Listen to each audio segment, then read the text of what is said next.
Hey yo guys, what's up and welcome back to Toe Tags Metal Reviews. Today we're getting our final album review of The Burden of Faith by Sulfur.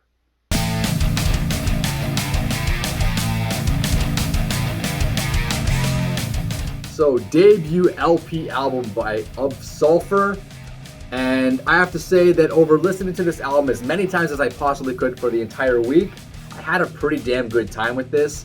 So I think I'm going to start off talking about the stuff that I didn't like, and then I'll move on to the stuff that I did like.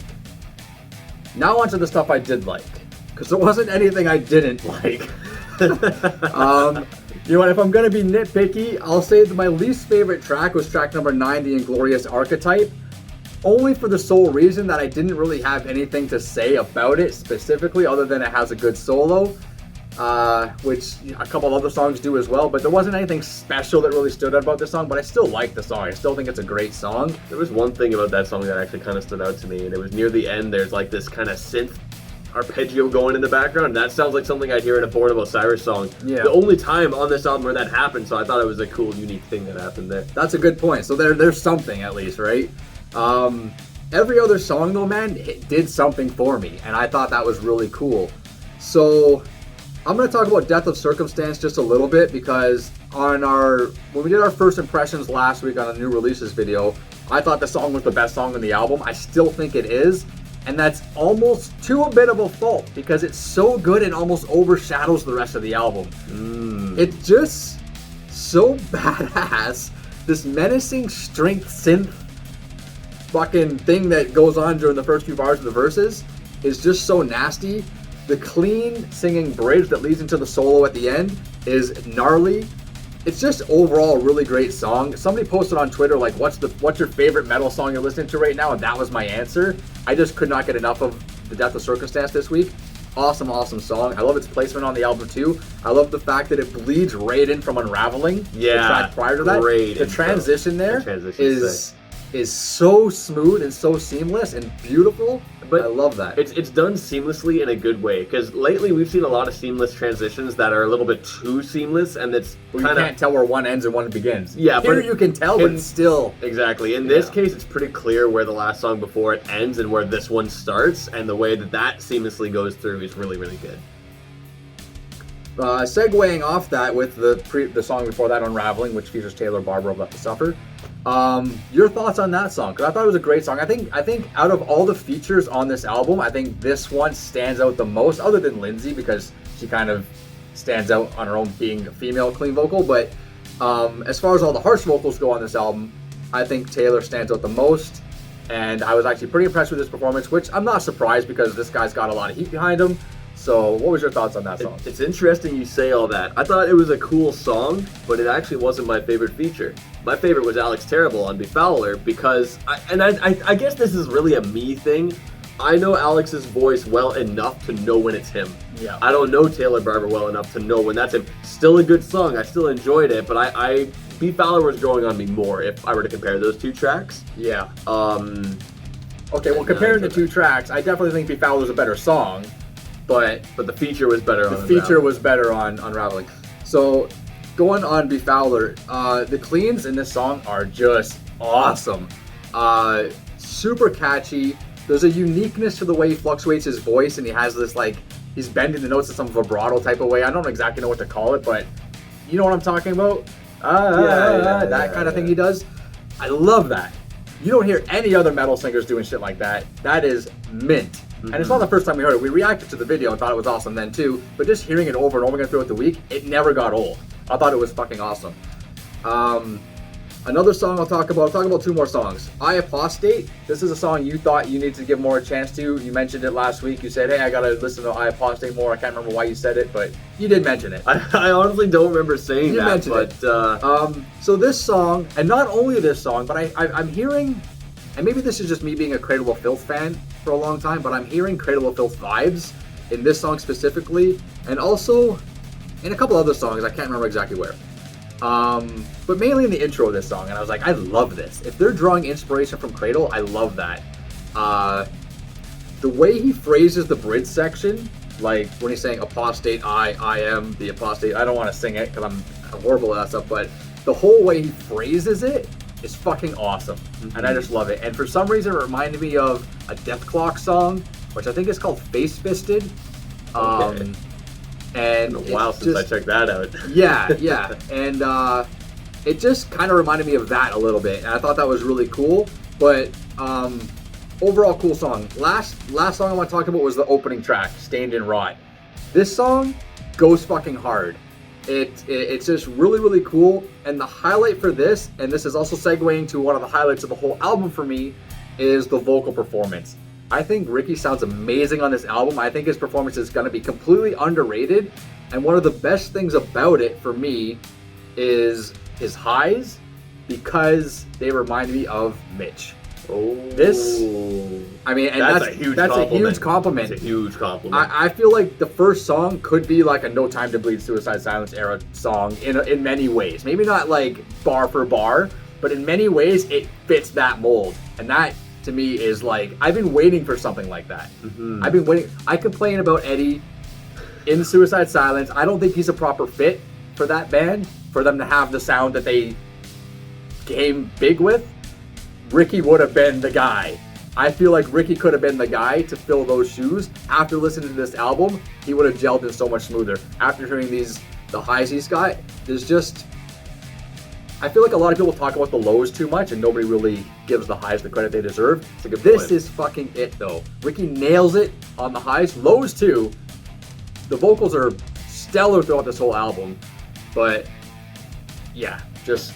Awesome, I mean, I'd be inclined to agree that the most standout performance on this album are definitely with Ricky's vocals. He sounds phenomenal throughout the entire thing. Such incredible range, and that's one of the things we praise the most about vocalists, is that he can do anything. He's got a great clean voice, a great harsh voice, great diversity with both. You mentioned Stained in Rot. I don't know if you got this vibe from the melody in that song, but to me it kind of sounds like something you hear in a Mastodon song.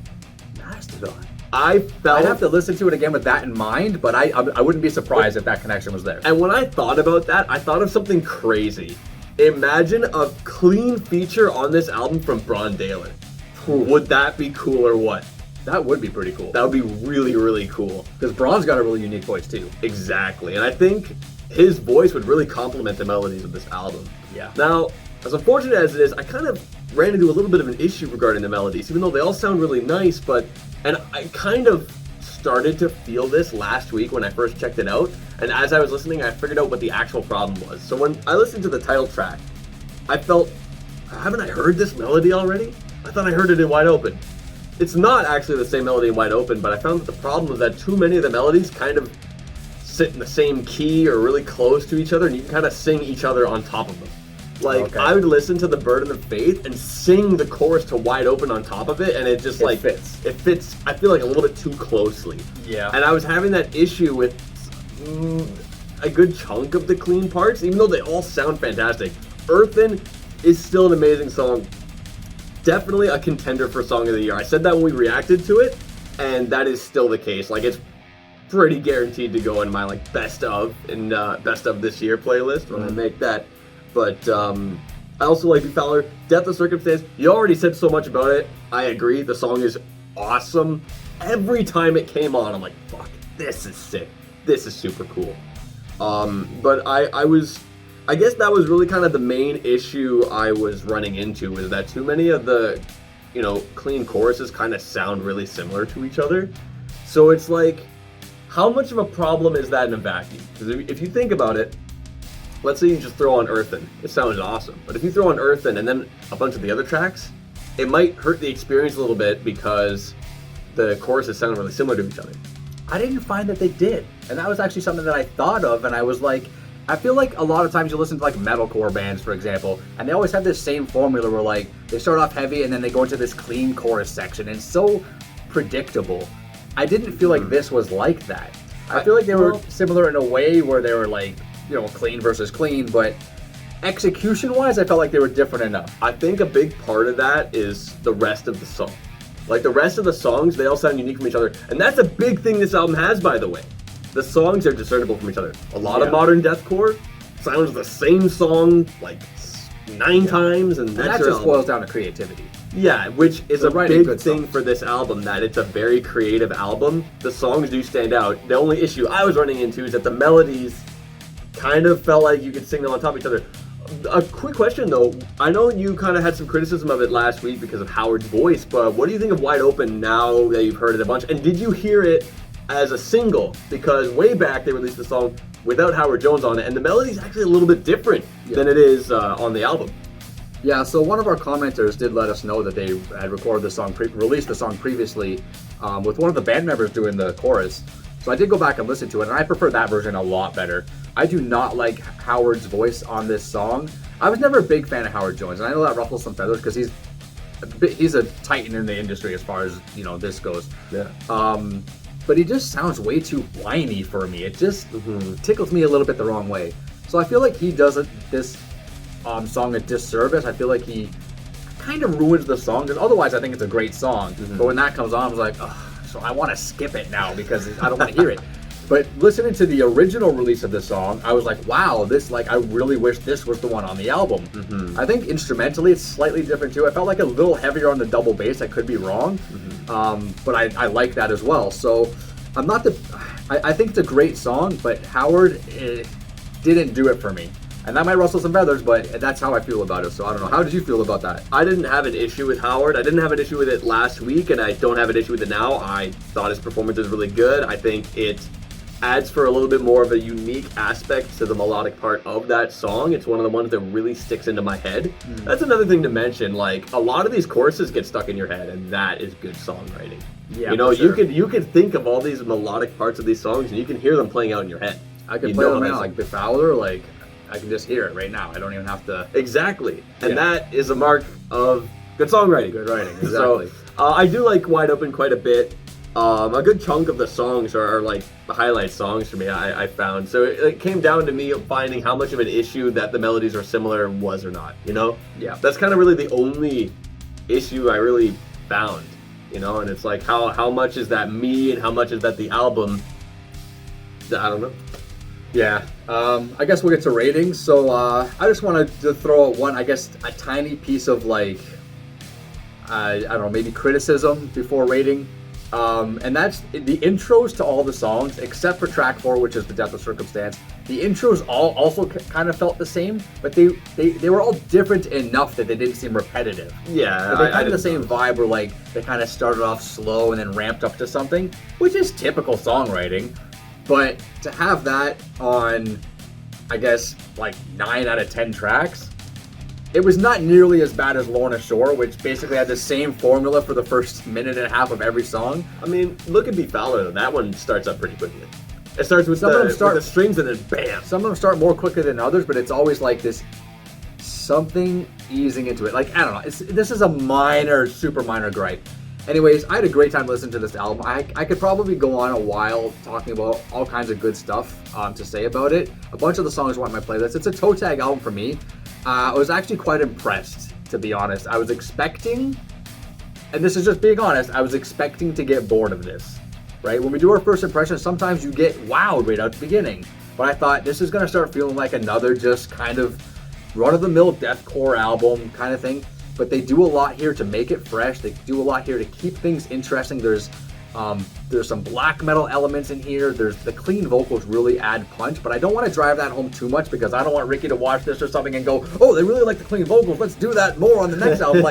This is honestly the perfect amount. These guys nailed that balance perfectly, and commend. It was actually really hard to think about my rating for this album because I was running into that issue of the melodies, and I was wondering how much that detracts from the score. And a big part of not knowing too much of what each other thinks is that sometimes we influence each other in terms of what we think of an album or what we'll rate it, right? So I was thinking coming into this review, I'm really not sure what to give this album. But from our discussion on it, I'm thinking, not only did I already feel that this album is pushing deathcore along with what Whitechapel's been doing. They've both been pushing deathcore somewhere else. And some other bands. And a few other bands, but those are I guess those are good examples. Exactly. I feel like this is a good example of an album that is pushing this genre to new heights, and that is huge. And I also really understand that it's wow, not only is it doing that, but it also stands atop a lot of deathcore for what was mentioned earlier about how a lot of songs sound unique to each other. Because that's one of our biggest criticisms of deathcore, is that a lot of stuff sounds very similar to each other. This album doesn't do that. This album breaks those conventions, and I think for that, it's going to get my toe tag. There you have it, guys. A 2 toe tag album for Of Sulfur. Right out the gate. First album. Good job. Anyways, as usual, we want to know what you guys think of this album after listening to it for a week.